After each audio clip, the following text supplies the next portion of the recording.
Et bonjour à vous supporters marseillais, supportrices marseillaises. On se retrouve aujourd'hui pour une nouvelle vidéo. J'espère que vous allez bien. Pour ma part aujourd'hui les gars, j'ai pas mis les lunettes. Vous m'avez gonflé avec mes lunettes, elles sont pas droites, tu les remets trop de fois, enlève-les, va les redresser.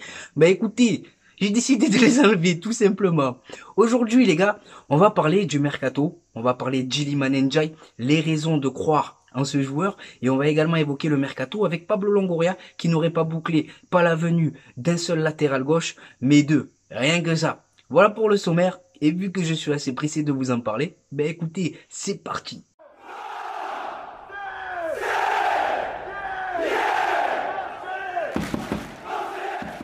Avant de rentrer dans le vif du sujet, je vous demanderai un maximum de pouces bleus, et pour toutes les personnes qui vont me découvrir à travers ce contenu, n'hésitez pas à vous abonner. Je crois les gars, il manque 40 personnes pour atteindre le palier des 5000, donc je remercie toutes les personnes qui le feront.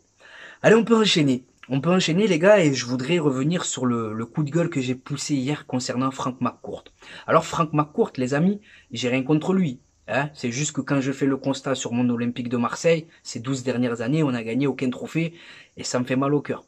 J'ai confiance en Pablo Longoria. Je crois en son projet. Je crois au joueur qui va nous ramener. J'ai confiance en Marcelino. J'aime ses idées, j'aime ce qu'il souhaiterait mettre en place. Par contre, le seul en qui j'ai pas confiance, c'est monsieur Frank McCourt. C'est le seul obstacle à notre mercato. Alors oui, Frank McCourt, les gars, de l'argent, il en a dépensé. Hein, mais pendant de trop nombreuses années, il a mal dépensé son argent. Donc quand je lis que le mec, il est dégoûté de ne pas avoir reçu 50 millions d'euros de la part de l'État, ça me fait péter un plomb. Parce que c'est pas à nous, supporters marseillais et citoyens français, de financer les besoins de Frank McCourt. Donc voilà pour monsieur Frank McCourt, n'hésitez pas à me dire ce que vous en pensez en commentaire. Les gars, je sors de la douche, hein, c'est pas de la transpiration. Voilà, je préfère prévenir à l'avance. On peut enchaîner maintenant avec Iliman Ndiaye. Donc comment vous dire que, comme tu peux le voir, je suis hypé par cette venue, ça va nous faire du bien, ça va ramener un vent de fraîcheur, déjà juste de signer un joueur, ça va, waouh, ça fait plaisir. Donc Iliman Ndiaye, les raisons de croire au potentiel de ce joueur, parce qu'il faut pas oublier les amis qu'il s'agit d'un pari sur l'avenir, donc j'ai envie de prôner la patience et la prudence. Le profil d'Iliman Ndiaye. Alors les amis, c'est un joueur technique, polyvalent, capable d'enflammer le vélodrome, explosif. Par contre, là où j'ai des doutes les amis, c'est sur le fait qu'il est supporter marseillais. Comment il va réussir à gérer ça? S'il se met trop de pression les gars, ça va être compliqué. Parce que des bons joueurs de ballon qui supportent notre club, il y en a eu. André-Pierre Gignac, avant de devenir Dédé. C'est 2 saisons catastrophiques chez nous. Il mettait pas un pied devant l'autre. Romain Alessandrini les gars.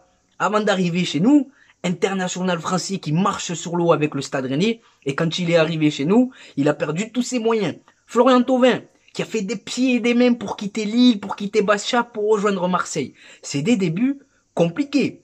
Donc, j'ai envie de prôner la patience, mais en tout cas, j'espère que le Iliman Ndiaye, il aura les épaules assez solides pour franchir ce palier. Voilà, parce que c'est l'objectif quand tu vas chercher des jeunes joueurs comme Vitinha, comme Unai, comme Iliman Ndiaye. L'objectif, c'est de les faire progresser, de profiter du talent de ces joueurs pour les revendre au prix fort. Voilà, les gars, les ventes, je sais pas ce qu'il y a à l'Olympique de Marseille, mais c'est compliqué, on n'arrive pas à vendre, on sait pas vendre. Pablo Longoria, il a des qualités, mais lui aussi, niveau vente, c'est compliqué. On peut enchaîner maintenant, toujours mercato, avec le poste de latéral gauche. Donc apparemment, Pablo Longoria, il aurait bouclé quasiment la venue de 2 joueurs à ce poste. On a parlé de Renan Lodji, j'y crois pas une seule seconde, parce qu'en général, quand ça sort dans la presse, c'est pas le joueur ciblé. Donc je pense qu'au vu des moyens qu'on a, hein, on n'a pas les moyens du Real de Madrid, je pense qu'on va aller chercher un jeune joueur à ce poste, type Nuno Tavares, hein, ça se tente, j'ai envie de dire, et on va aller chercher, pourquoi pas, un profil à la Kolasinac, tu sais, un joueur qui a besoin de se relancer, un joueur en difficulté dans son club. Donc en tout cas, j'ai hâte de voir ce que ça va donner. Donc voilà. Ensuite, j'aimerais parler, les amis, des abonnements. 50 000 abonnements de vendus. Je sais pas si on se rend compte, les gars. C'est plus que la capacité du Parc des Princes. C'est tout simplement exceptionnel. Et ça, les gars, c'est à mettre au crédit de Pablo Longoria. Parce que Pablo Longoria, quand il arrive, la commanderie, elle est en feu, c'est la merde dans le club, dans le vestiaire, c'est la merde dans la ville avec les supporters qui veulent se farcir Franck McCourt. Et Pablo Longoria, quand il arrive, il dit cette chose. Vouloir remettre le football au cœur du sujet à Marseille. Et c'est ce qu'il a fait.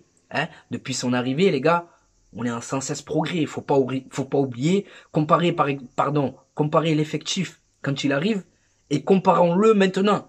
C'est le jour et la nuit. Donc Pablo Longoria, les amis, il a des qualités, il a des défauts comme tout le monde. Mais globalement, je peux vous dire qu'on a de la chance de l'avoir. Il y a qu'à regarder à Lyon, les gars. Hein. C'est pas anodin ce qui se passe là-bas. Oh Bruno Chéroux, frérot. On est tellement jaloux de toi, tu travailles tellement bien que tu t'es fait virer, frérot. Tu vas servir les cafés maintenant. Enfoiré. Hein. Donc voilà, les gars. Honnêtement, il y a pire comme situation dans le football que la nôtre. Tu regardes Lyon, frère. Lyon, ils ont pas 1 euro pour recruter. Ils veulent se faire des joueurs à 5 millions d'euros. Ils peuvent même pas. Ils sont obligés de vendre. Donc, les gars, je peux vous le dire, je peux vous le garantir, l'herbe n'est pas forcément plus verte ailleurs. Hein. À Paris, en France, il y a que Paris, je pense, et Monaco qui peuvent se targuer, voilà, d'avoir un projet susceptible de te concurrencer. Bon, le Paris Saint-Germain, c'est une autre planète. Mais Monaco, ils ont des moyens financiers qui sont au-dessus du nôtre, pardon. Donc voilà, il a réussi à combler ce retard. Mais je me méfierais aussi du Stade Rennais. Voilà, le Stade Rennais, ils sont en train de monter une grosse équipe. Enzo Buffet, Ludovic Blas. Donc chaque année on dit ça, frère. Le Stade Rennais, c'est censé être la bonne saison pour eux, mais finalement pas. Donc voilà, je voulais vous demander, les gars, jusqu'à présent, je parle que de l'Olympique de Marseille, mais si dans mes vidéos, j'introduis quelques sujets qui touchent à la Ligue 1, d'autres clubs, est-ce que ça vous intéresserait ou pas? Juste ça, les gars. Donc voilà. Pour conclure la vidéo, ben écoutez les amis, je vais vous donner mes réseaux sociaux. Hein. Si toi aussi tu veux t'offrir ce maillot, ce magnifique maillot à 26 euros, c'est sur hmufoot.com que ça se passe. Donc ajoutez-moi sur Snapchat et je vous enverrai le lien. Le code promo TPAMS pour bénéficier d'une réduction de 10 euros et de 10%, pardon, et ça s'arrête pas à l'Olympique de Marseille, les gars. Il y a les ensembles de survêtements, il y a les polos de tous les clubs, il y a de tout. Donc allez faire un tour chez mon partenaire, ajoutez-moi sur Snapchat, c'est Khalil-du-6 TPAMS 13. Donc au-delà du bon plan maillot, les gars, je vous filme aussi ma petite vie quotidienne, je relais les infos de l'OM. Mon compte Instagram, on est sur un contenu différent. C'est moi au Vélodrome, moi devant le parvis, moi en vacances, moi en Grèce, moi au stade par semaine de fosse en train de regarder le match de préparation de l'OM. Et moi avec des photos des joueurs professionnels que j'ai pu approcher. Donc voilà, mon compte Instagram, c'est TPAMS13, tout simplement. Mon compte Twitter, c'est TPAMS131313. Là, on est sur un contenu différent. Je réagis à chaud à l'actualité olympienne, je réagis à chaud à l'actualité footballistique, tout simplement. Et ensuite, il y a mon compte TikTok.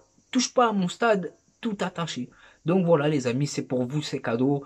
Vous avez bien reçu le message, puisque vous êtes pas mal à m'avoir ajouté. Et je vous remercie, les gars, pour la force.